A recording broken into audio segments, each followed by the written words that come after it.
Hello and welcome back to this shared space on YouTube, the channel called Natural Connection with the Shaman. I'm your host, Shaman Odin Greywolf, and thank you for returning, or if you're a new viewer, thank you for tuning in. So it's my favorite part of the week when we do our Goetia. This week we are doing the 25th Goetia Glasya-Labolas.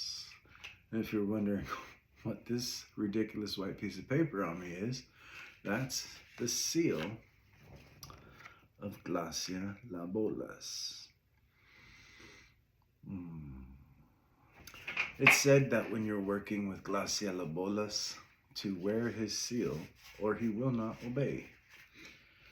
But what that means is like there are positive and negative aspects of both. So, why not add into it? If you're a magician, you would only be working with Glasya-Labolas for like individual settings. Like he's used very much for divination or battle magic, if you're still into that kind of stuff. But anyways, you would wear his sigil with your robe, conjuring him into the triangle through a bowl of incense smoke or whatever method you use, water, to see him in the scrying medium. But we're using Glasya-Labolas for a weekly alchemical dive into our own minds, purifying ourselves and behavioral traits, shadow aspects of oneself, going through the whole Goetia, just working on the inner workings of our mind, our unconscious mind, to bring it to a higher awareness. So let's get into this. I already talked about wear his seal in order to get positive results, and it is said he won't obey if you do not wear his seal. Glasya-Labolas is a mighty president, which is the head of state and commander of armed forces, who appears in the form of a dog, which is a symbol of the soul's journey from darkness to light, with wings like a griffin, the symbology of turning a solid into a gas or vapor. He teaches all arts in an instant and is an author of bloodshed and manslaughter. So that's what I mean. Like there's negative aspects to this too. If you've been following along, you should know by now that you are in tune with the universe. You could think something and it happens. You could visualize something or internally want something, and then all signs in the universe will start showing you this. Basically, this is why we want the positive aspects of things, because we don't want to go around accidentally causing harm to others. So mind your thoughts. This week, a friend of mine sent a video that was talking about the simple choices and decisions we make in our mind and judgments that we put on others in our mind, and thinking that those have no effect on the world around us. Now, it's okay if you naturally have an instinct to judge, as long as you're catching yourself and saying, now why did I think that? And try to think a positive note, which kind of leads into Glasya-Labolas a little better. Labolas. Okay. Manslaughter.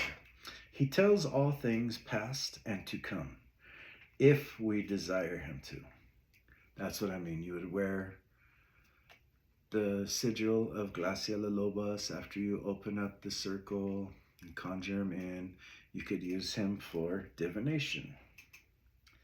He can cause love of friends and foes. This means if there are enemies amongst each other, or if people who aren't too happy with you, but at the core, you want to be friends with them, you can use the energy of Glasya-Labolas.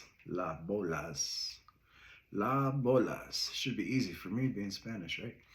But anyways, you can use the energy of Glasya-Labolas to turn enemies back into friends. And he can make a person invisible while ruling 36 legions of spirits. His metal and planet is Mercury. Color is orange, and scent is storax, element is fire. But I digress. The sigil of Glasya-Labolas contains symbols for Mercury, day and night, gold, spirit distillation of fermented fruits into liquor, distilled vinegar made from sour wine, purification, autumn, and filtration. Distill vinegar, so that would be the process of this. Distill vinegar, then purify it with the spirits, right? The spirited liquor. Then let it sit for 24 hours. Then filter it through sand, which could metaphorically mean learn from one's mistakes. Take something sour wine, distill it or break it down, then purify it, then filter it. Take something wrong that you believe was done wrong, or an action or a choice or a behavior or something that just you didn't feel was right? Take something wrong, then process it. Think about what you did. Why did you do it? What was the meaning? What went through your mind? Purify it. What could you have done better, right? How would you handle the situation next? And turn it into something good. Use what you've studied about the wrong action over the past 24 hours to make an apology, right? And turn it into something good. In short, if you made a bad choice, just do what you can to remedy it after thinking about it for 24 hours. And learning in an instant could refer to having flashes of insight or inspiration via divination, right? That could be tarot cards, rune casting, casting the shells, teacup reading, cloud reading, whatever you do for divination. Divination meaning connecting with God, divine, through signs and synchronicities, however that works for you. Or scrying, looking into a black screen. As long as you can use, I'm looking at my laptop right now because it's got a black screen. As long as there's nothing reflecting in the black screen, you can use a laptop screen. Just stare into the screen, allow your mind to relax. This is one of them focus meditation things. Now, if you're meditating on a Shri Yantra, right, that can be a form of scrying too. You're staring in that center dot. It'll get to a point where it'll kind of swirl like a vortex, like a portal door opening, right? Then your mind can see whatever. Same thing while looking at a black screen or an obsidian mirror or a bowl of water by candlelight. Staring into it, allow your mind to settle and relax. Good form of meditation. And see what comes up. Have an audio recorder by you and speak.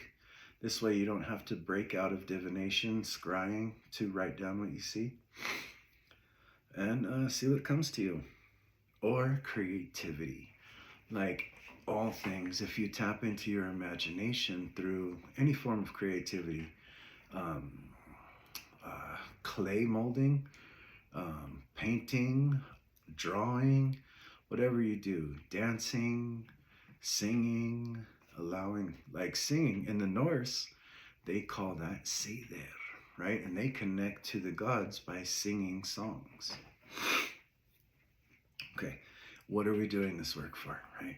Because we want to reach the awareness of Nit Ha'iya.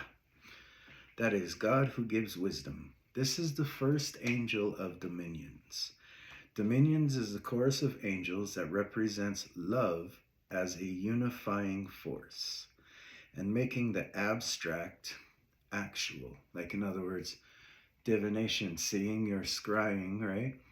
Or your tarot readings, or your dreams, whatever you do for divination, getting actual facts from the abstract, making the abstract actual, okay? That is like divination at its finest. If you've prophetic, if you have at any time predicted something, seen it play out, or knew what was going to happen through dream, tarot, rune casting, or scrying of any sorts, or sometimes, hell, I used to paint and then meet the people that I painted weeks later. It was kind of fucking weird, but it was cool. Okay. So, and these angels also represent the root of new ideas that will become seeds and fruits. The dominions represent love and understanding, protecting and preserving, firmness and restraint. And Nit Ha'iya represents the subconscious wisdom that leads us to seek truth by following initiatory paths and listening to our revelatory or revealing dreams. Its influence will flow through us like a muse, inspiring us directly from the plane of creation. So, what does that sound like to you? It sounds like you're going to connect with the divine, connect with your unconscious, use forms of divination, whether it's casting bones or casting runes or reading shells or tarot cards. This week is going to be enhanced while doing so. And this, you're going to want to pay attention to your dreams because you're going to get unifying revelations in your dreams that help you solve problems, bringing friends and foes together, etc. So this is a week of looking at things that you might have felt you have done wrong and how you would do better or what you would do in this present moment. And then going from there, getting help from the divine through all sorts necessary. And to connect with your dreams in this way, the incantation for Nit Ha'iya, the Notoria angel, is Psalms 34:4. I sought Adonai, and he answered me, and delivered me from all my fears. And this incantation helps you find life's answers in your dreams, become wise, and improve your ability to work with magic. So you see how they're both working together to enhance your magical abilities, your scrying techniques, divination, dreams, and connecting back, making things right in your life. So that's what I have for you this week. I don't know if I say this enough in these videos. So this is the beginning of the week. Things that will help you are to take some time out of each day and just write down occurrences, write down dreams. Best thing to do in the morning is to wake up, dream journal, right? If you have time to meditate, write down what you saw in meditation afterwards. Throughout your day of just living life, any signs or synchronicities that come to you, keep a note of them. We're working with higher forces of the universe to help you live a better life and help you and I both to live a better life. So as I read these to you, this is just for your assignment for the week, right? And during the week, watch how the universe talks to you. Over time, over a period of time, like we're 6 months in, look at how far you've come. Look at things that have changed in your life. Look at relationships and friendships that may have changed. Look at how things have grown for the better. It's a good way to take on one part, whether you have them or not, of shadow traits of the mind at a time. Give it a week to process and work through it so that you can see the light, the Notoria, the higher consciousness. Become more aware of your unconscious behaviors. So I hope that was helpful for you. If this is your first time watching, please hit the subscribe button, stick along with us. If you're a return viewer, thank you very much for your time. Yeah, please hit the like button and share this content with your friends and social media platforms. Trying to hit 1,000 subscribers before the new year. let's see if we can make that happen. Thank you, and I'll see you next time.